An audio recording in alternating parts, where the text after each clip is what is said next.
সকলোৱে মানৱ অধিকাৰৰ কথা কয়, কিন্তু কোনেও অৰণ্য, বন্যপ্ৰাণী আৰু থলুৱা লোকসকলৰ অধিকাৰৰ কথা নকয়। গতিকে আহক আমি অসমৰ উচ্ছেদৰ প্ৰকৃত কাহিনীৰ বিষয়ে জানো।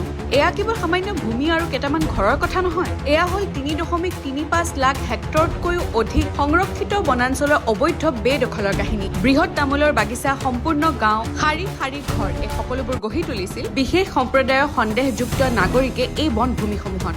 আৰু যেতিয়া চৰকাৰে ব্যৱস্থা ল'লে সেয়া অপৰিকল্পিত নাছিল। বনৰীয়া হাতীৰ চলাফুৰা কৰা কৰিডৰ, বন্যপ্ৰাণীৰ বাসস্থান আৰু সংৰক্ষিত বনাঞ্চলৰ সুৰক্ষাৰ বাবে উচ্চ ন্যায়ালয় আৰু ৰাষ্ট্ৰীয় সেউজ ন্যায়াধিকৰণৰ স্পষ্ট নিৰ্দেশনাৰ অধীনতহে এই ব্যৱস্থা লোৱা হৈছিল।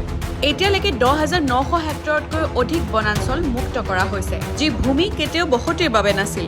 যি ভূমি হাতী, গড় আৰু থলুৱা জনজাতি লোকসকলৰ বাবে আছিল, অবৈধ দখলকাৰীৰ বাবে নহয়। কিন্তু হঠাতে যেতিয়া উচ্ছেদ আৰম্ভ কৰা হয়, বেদখল মুক্ত কৰাৰ বাবে বুলডোজাৰ চলে, কিছুমান ৰাজনৈতিক দল জঁপিয়াই পৰে আৰু সংখ্যালঘুৰ অধিকাৰ নিপীড়ন আৰু অমানৱীয়তা বুলি চিঞৰ বাখৰ কৰে। কিন্তু যেতিয়া অৰণ্য জ্বলি উঠিছিল, হাতীৰ বাট বন্ধ হোৱাৰ বাবে যেতিয়া হাতীৰ মৃত্যু হৈছিল, বনভূমিৰ কাষৰীয়া গাঁওসমূহত বাস কৰি থকা খিলঞ্জীয়াসমূহক যেতিয়া খেতি পঠোৱা হৈছিল, তেতিয়া এই দলবোৰ ক'ত আছিল? এতিয়া লাওখোৱা বুঢ়া চাপৰি অভয়াৰণ্যলৈকে চাওক। ভূমি উচ্ছেদ কৰাৰ পাছত 40 বছৰ মূৰত গড় উভতি আহিছে।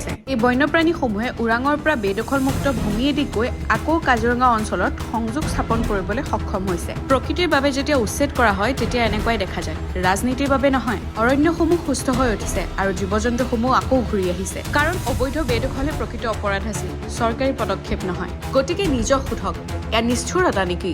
নে অসমে বনভূমি দখলকাৰী অৰণ্য ঘূৰাই লোৱাৰ এয়া এক সাহসী পদক্ষেপ?